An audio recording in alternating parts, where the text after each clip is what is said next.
수험생 여러분 안녕하십니까? TBS 상담받고 대학까지의 국어 영역 강사 안지입니다. 오늘로 수능이 48일 남았습니다. 이제 얼마 남지 않았죠? 아마도 시간이 다가올수록 많은 수험생들은 불안함과 초조함을 느낄 텐데요. 사실 부족한 것은 시간이 아니라 수능에 대한 올바른 이해와 또 어떻게 남은 기간을 잘 대비할 것인가가 아닐까라고 생각합니다. 그것만 잘 된다면 아마 남은 시간 동안 여러분들이 좋은 수능 대비를 할 수 있을 거라고 믿는데요. 그래서 저희 TBS에서는 매주 금요일마다 수능을 대비할 수 있는 과목별 특강을 마련했습니다. 그리고 오늘은 그 첫 시간으로 국어 영역에 대해서 강의를 할 텐데요. 제가 오늘 강의하고자 하는 바를 잘 들으신다면 남은 기간 동안에 아마 좋은 대비가 되리라고 믿습니다. 자, 그러면 TBS 기적의 TV 상담받고 대학가자 국어 영역 지금부터 시작하도록 하겠습니다.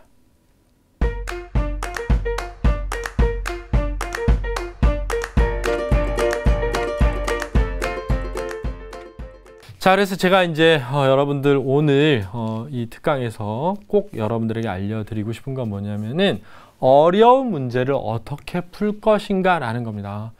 사실 쉬운 문제들은요, 정답률이 대부분 80%가 넘기 때문에 그런 문제들은 기본적인 방식으로 풀어가면 되거든요. 근데 문제는 어디서 생기냐면 어려운 문제를 딱 맞닥뜨렸을 때 어떻게 해결해야 할지 모르다 보니까 당황하고 그러면 그 문제에 계속 매여 있게 되죠. 그러면 결국 어떻게 되냐면은 쉬운 문제들까지도 틀린다는 겁니다. 그래서 어려운 문제를 어떻게 풀 것인가 이게 중요한데 가장 최근에 여러분들이 보신 9월 평가 문제를 가지고 제가 한번 어떻게 풀어야 되는지 설명해 보도록 하겠습니다. 자, 그러면 화면을 한번 보시죠. 자, 먼저 많은 학생들이 틀렸던 모의평가 11번 문제가 되겠습니다. 이 문제는요, 지금 표준 발음법에 대해서 묻고 있는 것처럼 보입니다. 그리고 보면 디귿, 티읕이 모음 이와 만나서 지읒, 치읓이 되는, 이거 뭐 옛날에 공부하신 분들도 아는 국외음화 현상이 되겠는데요. 마치 국외음화 현상을 물은 것처럼 되어 있습니다. 그런데 한번 다음 보시죠. 이 지문에서 제일 중요했던 건 사실은 국외음화가 아니었습니다. 뭐냐면 기역은 조사의 모음일 때, 니은은 전미사의 모음일 때, 디귿은 전미사 히일 때였습니다. 그러니까 이 문제는 국외음화의 문제가 아니라 사실은 조사냐, 전미사의 모음이냐, 전미사 히냐, 요 세 개를 구별하는 문제였던 거죠. 그러니까 학생들은 국외음화라고 생각하고 푼 학생들은 굉장히 많이 틀리게 된 겁니다. 자, 그러면 이제 그 다음 한번 보시죠. 자, 그러면 조사의 모음이라는 건 뭐냐? 자, 요런 걸 이해해 두셔야 되는데요. 조사라는 건 이, 가, 을, 를, 이다. 이게 조사입니다. 이 조사의 모음이라는 게 되려면 앞에 나온 부분이 이, 가, 을, 를, 이다랑 결합되어야 되는 겁니다. 기억이요. 전미사의 모음이라는 건 뭐냐? 전미사라는 건 새로운 단어를 만들 때 붙는 거니까 이건 새로운 단어가 됐는지를 판단하는 거고요. 전미사 히라는 게 붙었냐라고 하면 히가 들어가서 다가 나왔느냐 이렇게 묻는 거거든요. 그러니까 이 문법적 지식이 이게 지금 이 제가 말씀드린 게 이해가 안 된다. 그러면 그냥 문법적 지식이 없는 거예요. 다시 문법 교과서를 꼭 보셔야 됩니다. 자, 그러면 그 다음 장면 한번 보시죠. 자, 먼저 1번을 보면 같이 걷다의 가치는 기역에 따라 티읕을 치읓으로 바꿔 가치로 발음해야겠군 이렇게 돼 있는데 가치로 발음하나? 이걸 보면 안 됩니다. 이 문제는 기역에 해당하나를 물은 거죠. 즉 2번은 기역에 해당하나, 3번은 니은에 해당하나, 4번은 니은에 해당하나, 5번은 디귿에 해당하나 요걸 물은 겁니다. 그러니까 이 발음이 맞나 틀리나를 물은 것이 아니라 어디에 해당하는지를 물은 거죠. 자, 그럼 이제 다음에 한번 보실까요? 화면을 넘겨보시죠. 자, 그러면 먼저 가치라는 말을 기역에 해당되려면 가치, 가칠, 가치다가 돼야 되는 거예요. 근데 보세요. 가치, 가칠, 가치다 됩니까? 안 되죠. 답이 안 되는 거죠. 그럼 2번은 이, 을, 이다가 붙을 수 있냐? 소치, 소칠, 소치다 되죠. 2번이 답이었단 말이에요. 그러니까 학생들이 지금 이 문제를 어떻게 풀어야 되는지를 모르니까 틀린 거죠. 팥이다에는 파치, 파칠, 파치다가 되니까 기역에 해당되는 겁니다. 이, 가, 을, 를, 이다가 붙을 수 있으면 기역이라는 거죠. 받치다는 히가 들어갔으니까 디귿에 해당되고요. 붙이다는 히가 없으니까 디귿이 안 되는 거죠. 그래서 결국은 2번이 답이었던 거거든요. 자, 그러면 그 다음 보시죠. 이 정답률이 어떻게 나왔냐면요. 1번을 무려 17%의 학생들이 했습니다. 자, 요래서 많이 틀렸죠. 그럼 이거 어떻게 넘어갈 건지 한번 잠깐 보시죠. 앞에 보시죠. 자, 보시면 문법을 할 때는요. 이걸 이해됩니다. 문법이란 뭘까? 이게 되게 중요하죠. 문법이란. 자, 내가 예를 들면 미국에 갔어요. 미국에 와서 뭘 주문하려고 그래. Please 이러겠죠. I want water, ice 이렇게 한단 말이에요. 그럼 뭔가 찜찜하죠. 왜 찜찜하냐면 내가 아는 단어를 다 동원했어요. 근데 이 단어들이 지금 적절한 순서로 배열되어 있는지에 대한 확신이 없죠. 그죠? 그 다음에 문법적으로 지금 올바르게 말했는지에 대한 확신이 없거든요. 사실 문법이라는 건 두 가지입니다. 하나는 뭐냐? 순서. 하나는 뭐냐면 형태입니다. 그러니까 과연 내가 순서를 맞게 썼느냐. 두 번째는 형태를 잘 갖췄느냐 이거거든요. 그런데 영어는요. 영어는 대부분 순서에 의해서 문법적인 게 만들어집니다. 그러니까 I eat apple 이렇게 하는데 애플 이트 아이 이러면 안 되잖아요. 그죠? 우리는 나는 사과를 먹었다든 사과를 나는 먹었다든 먹었다 나는 사과를 이든 어떻게 쓰든 크게 상관이 없어요. 왜냐하면 우리는 형태에 근거해서 문법을 만들었기 때문이죠. 그럼 우리말은 형태가 매우 중요한데 이 형태의 변화를 만드는 두 가지가 바로 조사와 어미입니다. 그러니까 뒤에 조사가 붙는데 이 조사의 형태가 변하는 거죠. 뒤에 어미가 붙는데 어미가 변하는 거예요. 그래서 조사와 어미를 모르면 문법을 모르는 거죠. 근데 벌써 머리가 아프죠. 그렇죠? 조사와 어미를 알아야 된다는 것 자체가 고통스럽습니다. 그래서 제가 오늘 이 짧은 시간에 조사와 어미를 정확하게 알려드릴게요. 그러니까 잘 들어보세요. 조사라는 건 세 가지가 있죠. 격조사, 보조사, 접속조사가 있습니다. 그런데 우리가 이 조사를 다 외우지 말고 격조사를 외운 다음에 격조사가 아니면 보조사다 이렇게 이해한 다음에 두 개를 이어주면 접속조사다 이렇게 이해하면 되는 거죠. 그러니까 격조사만 외우면 되는데 격조사는 이, 가, 깨서, 에서, 을, 를, 이다, 의만 외우면 됩니다. 왜냐하면 이게 주격이고요. 이게 목적격이고요. 이게 서술격이고요. 이게 관형격이거든요. 그럼 나머지는 왜 외우지 않아도 되느냐? 부사격은 부사어가 되면 다 부사격 조사예요. 그러니까 부사어다, 그럼 부사격 조사다 이렇게 이해하면 되는 거죠. 호격 조사가 있는데 이건 부르면 돼요. 누구야, 무엇다 외우지 않아도 되거든요. 그러니까 나머지는 외우지 않아도 되니까 요것만 외우고 요게 아니면 보조사 아니면 접속조사다 이렇게 이해하는 거죠. 그래서 조사를 격조사를 외우고 나머지는 이해하자. 이게 이제 제가 드릴 말씀이고 두 번째는 이제 어미에 대해서 잠깐 설명을 하자면 어미는 크게 이제 두 가지가 있어요. 하나는 뭐냐면 선어말 어미고요. 하나는 어말 어미입니다. 어말 어미. 이게 이제 어미의 대표적인 건데 선어말 어미를 외워야 돼요. 선어말 어미가 굉장히 많을 것 같죠? 우리나라의 선어말 어미 딱 이거밖에 없습니다. 앗, 엇, 니은, 는, 겟, 더, 리, 시, 오. 굉장히 많네요. 그죠? 제가 이것밖에 없다 그랬는데 너무 많아서 도저히 외울 수가 없습니다. 자, 아덧, 니은는, 겟, 더, 리, 시, 오. 이게 선어말 어미의 전부예요. 그러니까 외울 때 아덧, 니은는, 겟, 더, 리, 시, 오. 이렇게 외우거든요. 아덧, 니은는, 겟, 더, 리, 시, 오. 이렇게 외우면 됩니다. 아덧, 니은는, 겟, 더, 리, 시, 오. 굉장히 잘 외워지잖아요. 그죠? 벌써 외운 것 같아요. 아덧, 니은는, 겟, 더, 리, 시, 오인데 아덧, 니은는, 겟, 더, 리는 시제 표현 선어말 어미예요. 그래서 여기는 과거, 현재, 미래입니다. 시는 주체 높임 선어말 어미고 옵은 공손하게 표현하는 공손 선어말 어미예요. 이게 전부입니다. 그러니까 어미에서 아덧, 니은, 는, 겟, 더, 리, 시, 옵이 나오면 동그라미 치면 그게 선어말 어미, 그 앞에는 어간, 그 뒤에는 어말 어미인 거예요. 그럼 어말 어미는 뭘 외워야 되느냐? 어말 어미에 또 세 개가 있어요. 종결 어미, 연결 어미, 전성 어미 이렇게 세 개가 있거든요. 근데 문장이 끝났다. 마침표가 있다. 그럼 종결 어미예요. 안 끝났다. 그럼 연결 어미예요. 그럼 뭐만 외우느냐? 전성 어미만 외우는 거예요. 그러니까 전성 어미만 외우면 되는 거예요. 뭐냐면 선어말 어미 외우고 전성 어미 외우면 나머지는 종결 어미 아니면 연결 어미인데 문장이 끝나면 종결, 안 끝나면 연결이니까. 그러면 이제 전성어미가 몇 가지냐? 크게 세 가지예요. 점점 많아지죠. 명사형, 관형사형, 부사형 이렇게 세 가지가 있어요.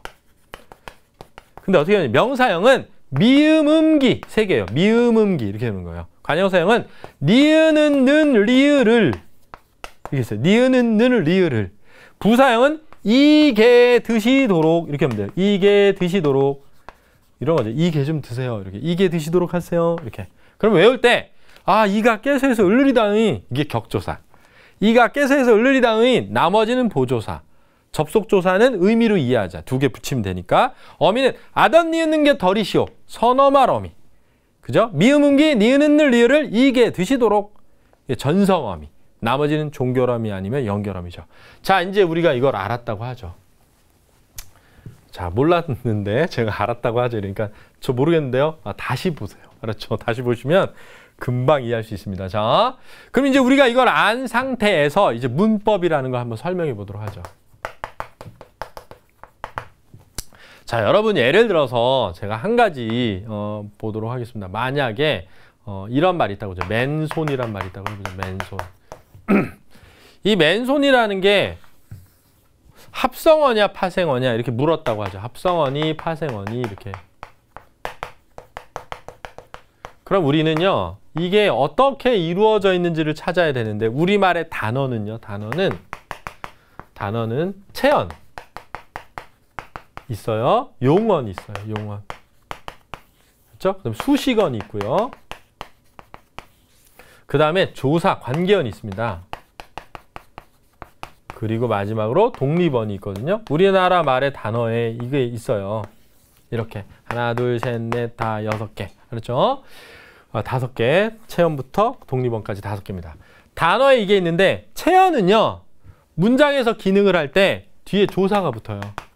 그러면은 내가 체언인지 궁금해. 그럼 이가 깨서에서 을르리다 의를 붙여보는 거예요. 이가 깨서에서 을르리다 의가 붙으면 체언이에요. 예를 들면 손이, 손을, 손이다, 손에 되죠. 이게 체언이에요. 그렇죠? 그러면 맨이, 맨을, 맨이다. 안 되죠. 너는 우먼이고 너는 맨이다. 그 맨이 아니잖아요. 그러니까 이거는 체언이 절대 아니에요. 그러니까 내가 이게 체언인지 궁금하다. 이가 깨서에서 을르리다 의를 붙여서 되면 체언이에요. 이해됐죠? 너무 쉽잖아요? 그러면 용언인지 궁금하다. 용언은 그냥 뭐 다로 끝나면 용언이에요. 그러니까 예를 들면 강마르다라는 말 있어요. 강이 마른 건 아닙니다. 강마르다 있는데 마르다 다로 끝났잖아요. 용언이에요. 그냥 볼 것도 없이 용언이야. 너무 쉽죠. 그럼 이 강이 체언인지 궁금해.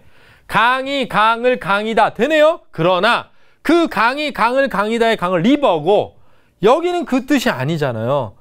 그러니까 이건 체언이 아니에요. 다로 안 끝내고 용언도 아니야. 그러면 수식언 아니면 관계언 아니면 독립언 중에 하나야 되는 거예요. 자, 이제 그걸 구별하는 법을 알려드릴게요. 잘 보세요. 만약에 맨손을 봤는데 손이 손을 손이다 되니까 체언이에요. 근데 맨이 맨을 맨이다 안 되잖아요. 다로 안 끝나니까 용언도 아니죠. 그럼 수식언인지를 봐야 돼. 그럼 수식어는 2개예요. 하나는 뭐냐면 관형사. 하나는 뭐냐면 부사입니다. 관형사와 부사. 그럼 관형사는 뭐냐면 체언을 꾸며요. 근데 아까 체언이 뭔지 얘기했죠. 체언은 이런 손 같은 걸 체언이라고 하거든요. 그러니까 사람, 사과 이런 게 체언이에요. 부사는 뭐냐면 용언을 수식한단 말이에요. 그러니까 가다, 먹다 같은 걸 꾸미는 거예요. 그럼 예를 들면 맨이라는 게 관형어냐 수식어냐 궁금하다. 그러면 붙이는 거예요. 맨 사람, 맨 사과 안 되죠. 관형어가 아닌 거예요. 맨 가다, 맨 먹다 안 되죠. 부사어가 아닌 거예요. 자, 맨이 맨을 맨이다 안 되죠. 체언 아닙니다. 다로 안 끝나죠. 용언 아니죠. 맨 사람, 맨 사과 안 되죠. 관형어 아니에요. 맨 가다, 맨 먹다 안 되잖아요. 부사 아닙니다. 그러면 이거 뭐예요? 접사예요. 이렇게 푸는 거예요. 그럼 이제 예를 들면 새색시라는 단어가 있다고 해보죠. 새색시. 색시가 색시를 색시다 되죠. 색시가 어디 가지? 색시를 만났다. 색시다 되죠. 명사입니다. 그 다음에 이걸 볼까요? 새가 새를 세다. 이 새는 버드가 아니잖아요. 그러니까 안 됩니다. 그럼 그 다음 다로 안 끝나죠? 용언이 아니죠. 그럼 뒤에다가 체언을 붙여볼까요? 새 사람, 새 사과, 새 책상. 되죠? 이거 관형어입니다. 관형사죠. 이렇게 찾는 거예요. 그러니까 우리가 일단 조사를 알고 어미를 안 다음에 단어의 종류를 구별할 줄 알아야 문법이 되기 시작하는 거예요. 그러니까 아까 문제가 뭐였냐면 이렇게 돼 있어요. 소치나, 발음이 소치나냐 소티나냐 이럴 때 누가 몰라요. 소치나지. 근데 문제는 뭐냐면 이 나가 결합된 게 요게 조사냐 접사냐를 물은 거예요. 그러면 이게 조사가 되려면 앞에 체언이 와야 된다고요. 체언 뒤에 조사가 오니까. 그럼 이게 체언인지 궁금하면 이, 가, 을, 를, 이다를 붙여보라고 한 거예요. 그러면 소치, 소치, 소칠, 소치다 되잖아요. 소치 크네, 소칠 태웠다. 이게 소치다 되잖아요. 명사죠. 체언이죠. 체언 뒤에 온 게 뭐다? 조사다. 그러니까 이건 조사죠. 답이 이거였다는 거예요. 그러니까 결국은 선생님이 이 문법에서 얘기해 주고 싶은 건 뭐냐면 어미랑 조사를 내가 모른다. 그러면 일단 문법의 50%가 안 된 거고 그 다음에 내가 체언이 뭔지 용언이 뭔지 수식어이 뭔지를 모른다. 그럼 90%가 안 된 거예요.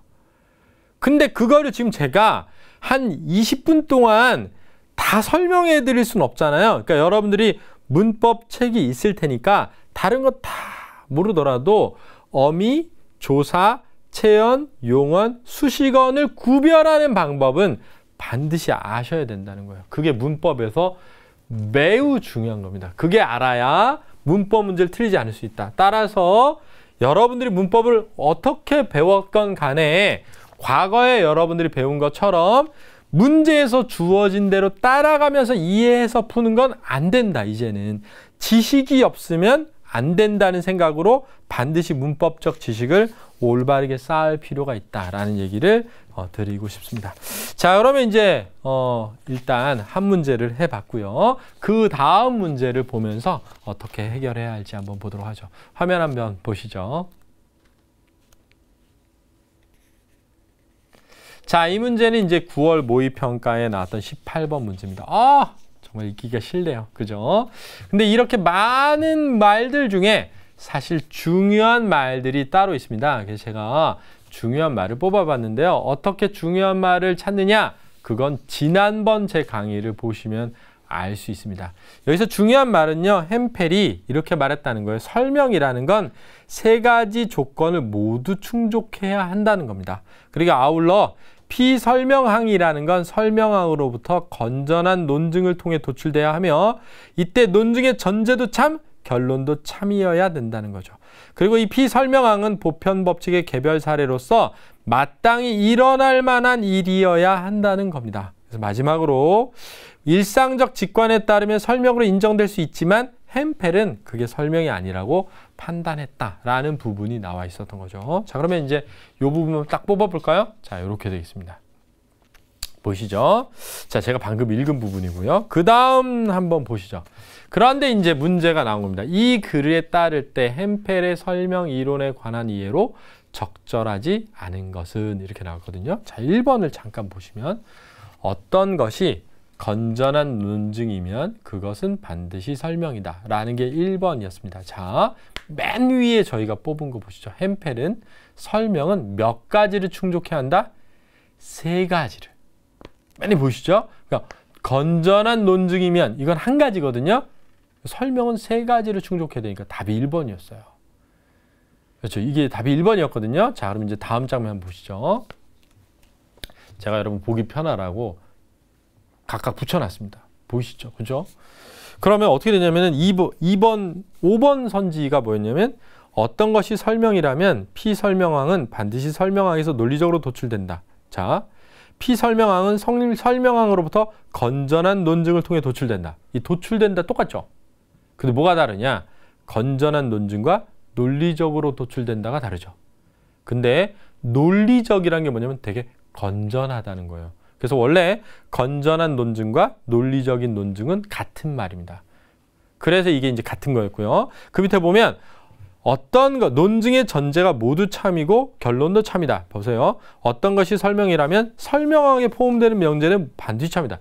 설명항에 포함되는 명제가 뭐냐면 전제와 결론이에요. 그러니까 전제도 참, 결론도 참, 포함되는 명제가 다 참. 같은 말이죠. 그 다음 보시면 피설명항이 보편적 법칙의 개별 사례로 마땅히 일어날 만한 일이다. 잘 보세요. 피설명항은 똑같은 말이죠. 특정한 맥락에서 제가 이제 여기 파란색으로 이제 특정한 맥락을 치고 싶었는데 여기 CG는 안 나왔는데 특정한 맥락이 그 위에 일어날 만한 일이랑 같은 말이에요. 원래. 알았죠? 보편 법칙에 따라 보편 법칙의 개별 사례로 마땅히 이게 같은 말이거든요. 그래서 요게 같은 말이었는데 일어날 만한 일이라는 말이 특정한 맥락에서라는 말과 같은 말이라는 걸 모르는 학생들이 많았다는 거예요. 그래서 요거를 답으로 한 학생들이 또 13%가 됐던 거죠. 마지막은 이제 요 일상적 직관에 따르면 설명이지만 설명이 아니라고 판단하는 경우가 있다. 일상적 직관이 설명이라고 인정한다고 해서 모두 설명은 아니다. 같은 말이죠. 그죠? 자, 요렇게 해서 이 문제들이 지금 나왔는데요. 한번 저를 잠깐 보시죠. 제가 드리고 싶은 말은 뭐냐면 이겁니다. 비문학 문제를 풀 때요. 자, 어려운 문제를 잘 푸는 방법은 뭐냐면 보고 풀어야 한다는 겁니다. 자, 이걸 잘 생각해 보세요. 생각으로 풀 수 있다.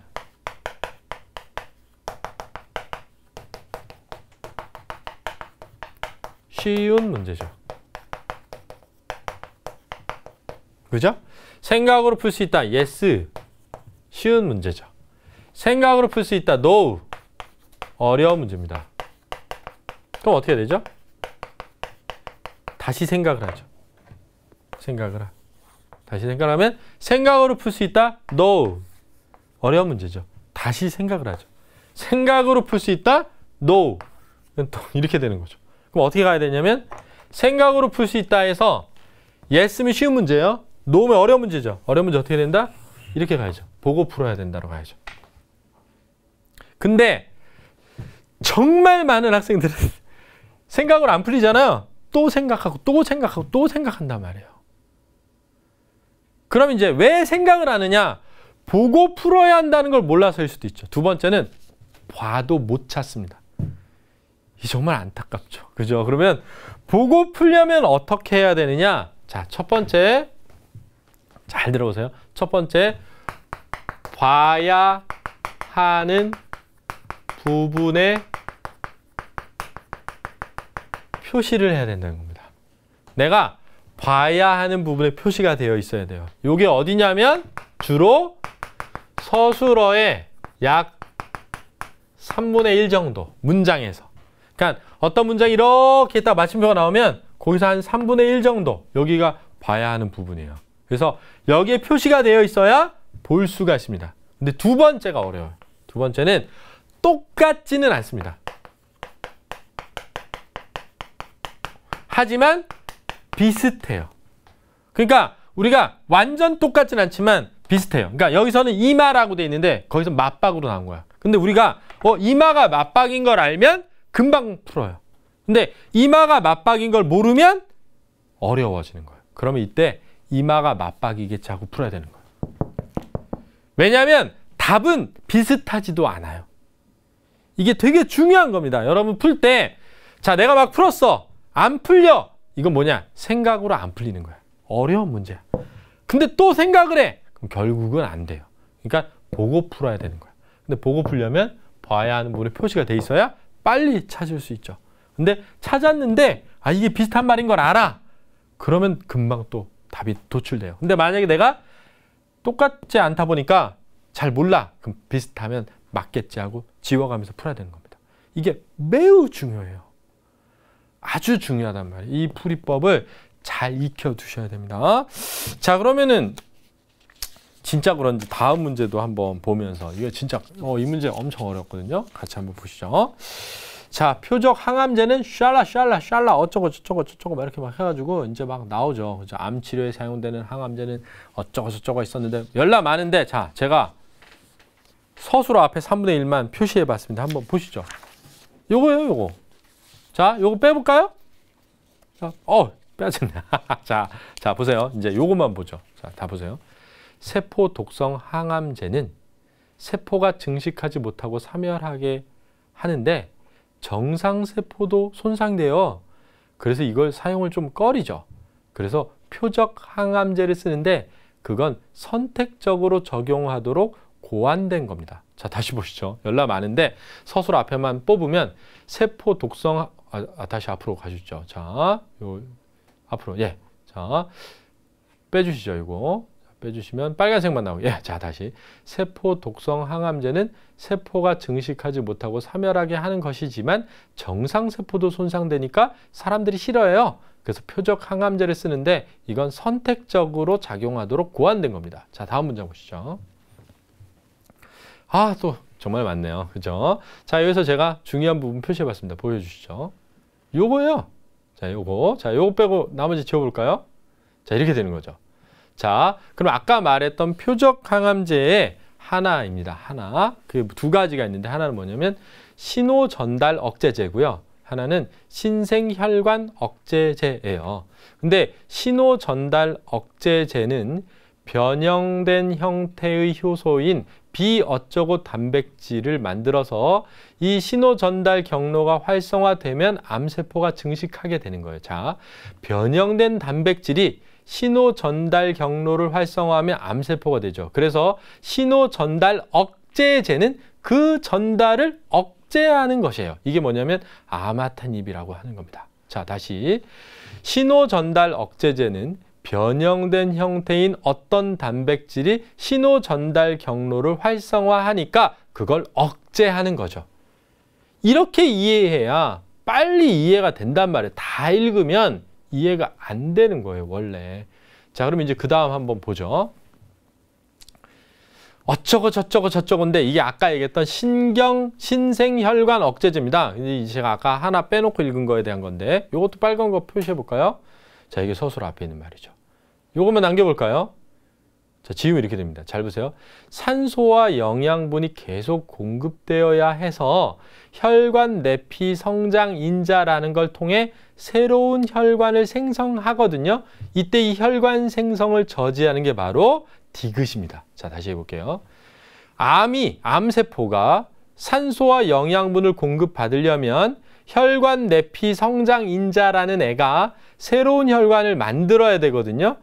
그런데 이거를 억제하는 게 바로 디귿이라는 거죠. 자, 그러면은 잠깐 CG 좀 이따 보시고 앞에 한번 보시죠. 잠깐 볼게요. 물론 모르겠습니다. 지금 이제 얼마 안 남은 이 시점에 여러분들이 저의 강의를 그 전부터 들었다면 해오셨을 텐데, 그러니까 기억이라는 애가 있어요. 얘는 암세포도 박살내는데 정상세포도 박살내는 거예요. 그러니까 얘를 꺼리죠. 왜냐하면 정상세포 중에 어떤 세포가 취약해지냐면 모낭세포. 머리카락이 막 빠지는 거예요. 항암치를 받으면. 그 다음에 모낭세포랑 손톱, 발톱. 이게 까매져요. 이 새로 막 계속 손톱 계속 자라잖아요. 그 다음에 이제 장세포에 영향을 미치기 때문에 장이 안 좋아지고 백혈구에 영향을 미쳐서 감염에 취약해지죠. 그래서 니은하고 디귿을 만든 겁니다. 근데 여기서 중요한 건 뭐냐면은 이 표적 항암제인 니은하고 디귿은 약간 좀 다른데, 니은이라고 하는 거, 디귿은 뭐냐면 혈관과 관련된 거예요. 혈관. 이게 영양분을 공급하거든요. 이거는 단백질이 특정 신호를 발생시키는 거예요. 야, 우리 죽지 말고 계속 증식하자 라는 신호. 자, 야, 우리 죽지 말고 계속 증식하자. 근데 계속 증식하려면 영양분이 공급돼야 되잖아요. 그러니까 죽지 말고 계속 살자라는 신호를 억제할 거냐, 아니면 죽지 말고 계속 살자고 해도 영양분이 공급이 안 되면은 죽잖아요. 그러니까 혈관을 억제할 거냐. 요 두 개가 지금 문제의 핵심이었던 거예요. 자, 그러면 요걸 이해한 상태에서 CG 한번 보시죠. 자, 보시면 자, 이 문제가 나왔습니다. 문제가 나왔는데요. 보기가 나왔거든요. 이 보기를 한번 보면 어떤 암세포를 시험관 속에 액체에 넣었더니 액체 속에 산소와 영양분이 충분하지만 액체 속의 암세포는 자라다 말았어요. 같은 종류의 암세포를 실험동물에게 주입했더니 주입된 암세포가 커다란 종양이 됐어요. 종양의 일부 조직을 조사해 보니까 조직 내에 혈관이 있었답니다. 여기서 제일 중요한 건 뭐죠? 혈관이 있었다죠. 그러니까 앞에 있는 애랑 뒤에 있는 애랑 차이, 시험관에 있는 애랑 그 다음에 실험 동물이랑 차이가 뭐였느냐? 시험관에는 혈관이 없잖아요. 영양분은 있는데 혈관이 없으니까 영양분 공급이 안 된 거죠. 그죠? 그런데 동물은 혈관이 있죠. 그러니까 혈관이 들어와서 암세포가 자란 겁니다. 그러니까 결국은 뭐냐면 요거죠. 이걸 물은 거예요, 지금. 그런데 선지에서 뭐라고 했냐면, 자, CG 한번 보시죠. CG 보시면 선지에서 이렇게 말하고 있습니다. 뭐냐면 첫 번째, B와 함께 세포 독성 항암제를 주입한다면 분열이 억제되겠군. 근데 앞에 지문에 세포 독성 항암제는 세포가 증식하지 못하고 사멸하게 한다. 이렇게 나와 있어요. 우리가 빨간색 칠한 거야. 똑같잖아. 그죠? 똑같은 말이 나온 거야. 자, 그 다음 거 선지 한번 볼까요? 넘겨서요. 다음으로 가보시죠. 예, 그거 다음 거요. 예, 요거 보시면은 2번 선지는 단백질을 액체에 넣으면 암세포가 종양이 되겠군 이랬거든요. 잘 보세요. 그런데 신호전달 억제제와 신생혈관 억제제 중에 신호전달 억제제에 해당하는 게 단백질이었습니다. 그러니까 결국은 혈관이 만들어지진 않죠. 그러니까 이게 답이었던 거예요. 그 다음 거 보면 신호전달 경로를 활성화해 암세포를 증식한다 그랬는데 5번 선지도 보면 암세포 증식을 유도하는 신호전달 경로에 비정상적 단백질이 개입되어 있다 이렇게 나왔거든요. 똑같은 말이죠, 이게. 그 다음 거 한번 보시죠. 그 다음 것도 산소와 영양분이 계속 공급돼요. 산소와 영양분이 계속 공급돼요. 똑같은 말 나왔거든요. 혈관 내피 성장 인자, 새로운 혈관 생성. 혈관 내피 성장 인자 있죠? 혈관 생성. 똑같았단 말이에요. 자, 저 보시죠. 그러니까 제가 얘기 드리고 싶은 건 뭐냐면 이거예요. 지금 시험관이 있고요. 동물이 있는데 얘는 지금 혈관이 가득 차 있었습니다. 그리고 얘는 결국 종양으로 자랐죠. 얘는 자라지 못했습니다. 결국은 얘는 얘가 있지만 얘는 얘가 없죠. 그래서 못 자란 거예요. 근데 이 문제의 2번 선지는 뭐였냐면 요걸 하면 요거를 없애면 자라겠군이거든요. 요걸 없애면 자라는 게 아니라 요게 돼야 자라죠. 혈관이 있어야. 그러니까 이 문제였는데 결국은 사실은 이 보기에 나와 있는 혈관이 가득 차 있다라는 말을 보고 풀면 되는 문제였어요. 그리고 각각의 선지가 제시문에 어디 있는지를 연결지어서 찾을 수 있었어야 되는 거죠. 자, 그럼 만약에 여러분들이 이 문제를 틀렸다. 그럼 어떻게 해야 되냐면 내가 틀린 어떤 선지가 제시문에 어디 있는지를 표시를 해보세요. 그런 다음에 내가 그 지문을 읽을 때 왜 그 부분에 표시했어야 되는가를 아셔야 됩니다. 이게 매우 중요한 거예요. 자, 그러면 이제 문학 지문을 한번 보죠. 우리 이제 많이 틀린 지문이거든요. 자, 이 지문도 굉장히 말이 어려웠습니다. 그죠? 많은 말들이 나오는데 여기서 중요한 말 한번 표시를 해볼게요. 여기서 중요한 말은 내가 막내 동생이 태어나던 때를 기억하는데 참 깨끗했다. 이겁니다. 그리고 머리카락도 빠뜨리면 안 되고 쓸데없이 수다도 떨면 안 되고 침도 흘리면 안 되죠. 왜? 깨끗해야 되니까. 그 다음에 이제 그 밑에 보시면 뭐라고 했냐면 죽어서 물과 불과 먼지와 바람으로 흩어져 산하의 분분이 내리기도 충분히. 내가 죽으면 물이 되고 불이 되고 먼지가 된다. 이거죠. 그죠? 그 다음 보실까요? 그래서 요거를 딱 뽑으면 요런 말이 됩니다. 요런 말이. 근데 이 마지막 말이 이제 윤회에 대한 거였고요. 다음 지문을 보시면 굉장히 많은 얘기가 나는데 여기서 중요한 말 표시해 볼게요. 중요한 부분이 이거죠. 아프리카에 갈 수도 있고 광야에 가서 선지자가 될 수도 있죠. 그죠? 또 환생과 윤회에 대한 책을 쓸 수도 있습니다. 그죠? 그런데 이 사람은 학교 자모회에 참석해요. 그리고 재활센터에서 물리치료를 돕는 자원봉사 활동을 합니다.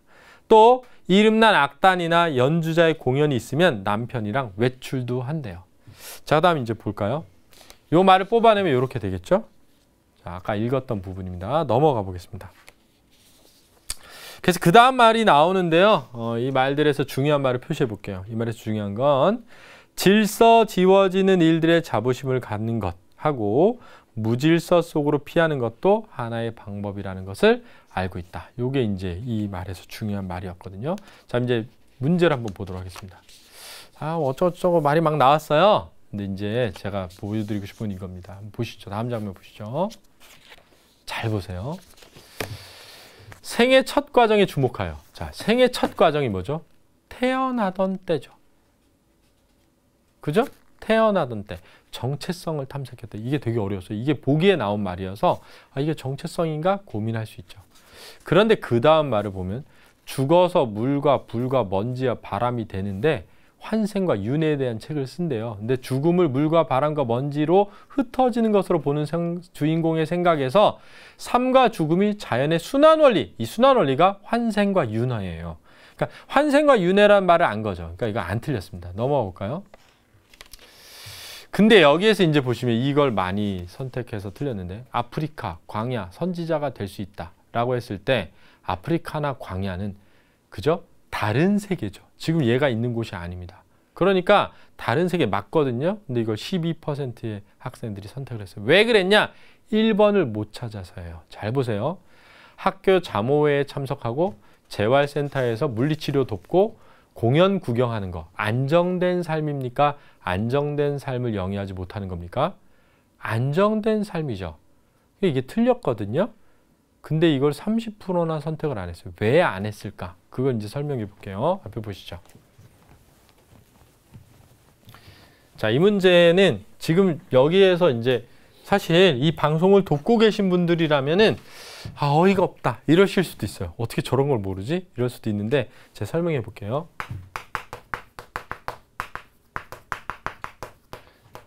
여기 계신 분들한테 제가 안정된 삶이 뭡니까? 라고 물으면 거의 100% 이걸 떠올릴 거예요.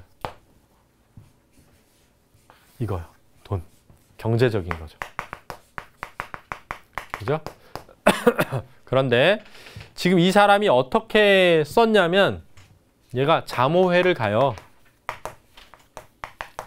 봉사활동도 갑니다. 그죠? 연주회도 가요. 안정돼 있나요? 안정돼 있지 않나요? 안정돼 있죠. 아니 어떻게 안정되지 않은 사람이 자모회, 엄마들 모임에 가서 수다 떨고 봉사활동하고 연주회를 갑니까? 근데 많은 학생들은 얘 되게 여기저기 다니네. 아직 불안정하다. 그런 거예요.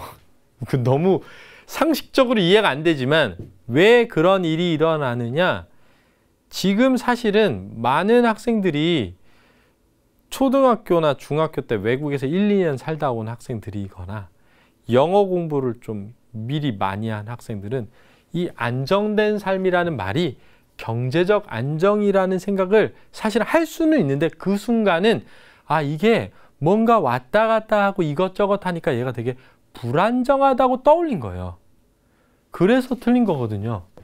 그러니까 결국은 뭐냐면 여러분들이 잡으셔야 되는 건 이러한 말들이 지닌 의미가 뭔지를 정확하게 이해할 필요가 있다는 거예요. 그러니까 여러분들이 내가 어떤 글을 읽고 그 글을 객관적으로 읽고 있다는 생각을 하시면 안 돼요. 대부분의 사람들은 매우 주관적으로 글을 이해하고 있기 때문에 그 주관적으로 이해하는 부분을 객관적인 사람들의 틀에 맞추는 연습이 필요합니다. 따라서 내가 이걸 왜 틀렸지가 아니라 반드시 검토하실 때 나는 이런 용어들을 보면 어떤 식으로 생각을 했는지를 먼저 떠올려 보셔야 돼요. 그래서 그걸 수정하지 않으면 절대로 수정이 안 됩니다. 저희가 이런 얘기가 있어요. 자, 자동차를 타고 갑니다. 사이드 미러가 2개가 있는데 왼쪽에는 이제 평면 거울로 되어 있고 오른쪽은 볼록 거울로 되어 있습니다. 그런데 볼록 거울로 돼 있으면 어떻게 되냐면요. 더 많이 보여요.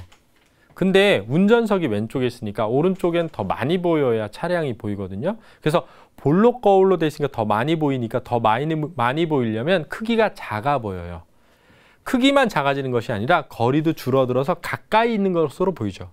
근데 우리는 그게 멀리 있다고 생각해요. 왜냐하면 실제로는 자동차가 가까이 보이지만 크기가 작으면 우리는 멀리 있다고 인식하거든요.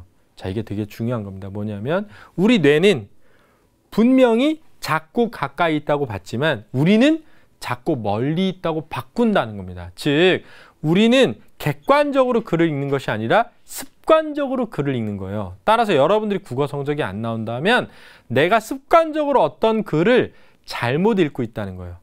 대부분은 화제를 중심으로 읽습니다. 앞부분을 중심으로. 그래서 제가 말씀드린 거예요. 뒷부분을 중심으로 읽어라. 뒷부분의 선지에 대한 답이 나오니까 뒷부분이 중요하다. 이런 얘기를 드리고 싶고요. 두 번째는 내가 어떤 글을 읽을 때 어떤 생각을 하면서 읽는지를 검토해 봐야 되는 겁니다.